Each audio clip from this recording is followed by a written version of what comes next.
সংসদ চলাকালীন সময় মাঝে মাঝে আমরা লক্ষ্য করি কোনো জায়গায় 4-5 জন মিলে আরেকটা মিটিং এর মতো চলতেছে। অনেক সময় দেখি যে মন্ত্রণালয় সম্পর্কে কথা বলছে সেই মন্ত্রণালয়ের সংশ্লিষ্ট কেউ এখানে উপস্থিত নেই। তো এই যে অনুপস্থিতির একটা ব্যাপার, বিশেষ করে সিনিয়র লিডারদের, এটা আমাদেরকে আহত করে।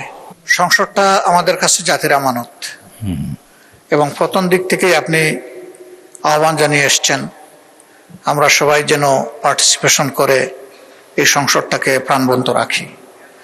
দুটা জিনিস এখানে লক্ষণীয়, যেটা সংসদের মেজাজের সাথে যায় কিনা আপনি সিদ্ধান্ত দেবেন।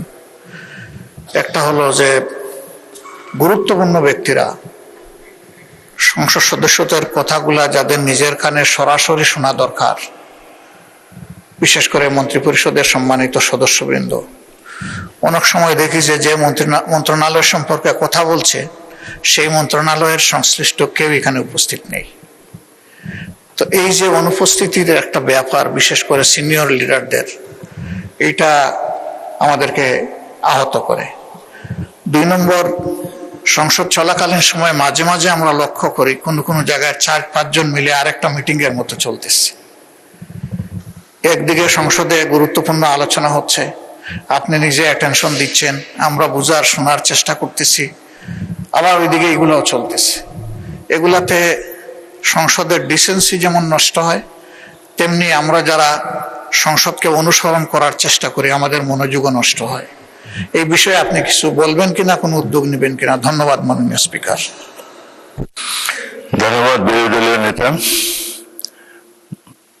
তার উত্থাপিত প্রথম প্রশ্নটি অত্যন্ত গুরুত্বপূর্ণ। বাজেট অধিবেশন চলছে, গুরুত্বপূর্ণ মন্ত্রী, বিশেষ করে যাদের সম্পর্কে এলাকার দাবি দাওয়া নিয়ে মাননীয় সদস্যগণ বক্তব্য রাখেন, যেমন হাসপাতালের কারণে, হাসপাতালে অব্যবস্থার কারণে স্বাস্থ্যমন্ত্রীকে তারা অনেক কিছু বলেন, আইন শৃঙ্খলা প্রশ্নে স্বরাষ্ট্রমন্ত্রীকেও কিছু বলেন, এবং এলজিআরডি মন্ত্রী অবশ্যই এখানে থাকেন, তার ব্যাপারে সবসময় তারা দেয়।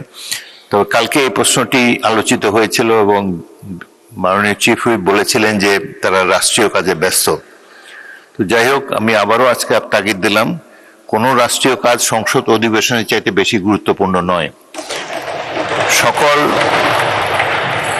রাষ্ট্রীয় কর্মকাণ্ডের মধ্যে সংসদ অধিবেশন সবচেয়ে বেশি গুরুত্ব পায়, and it takes precedence over any other business of the state.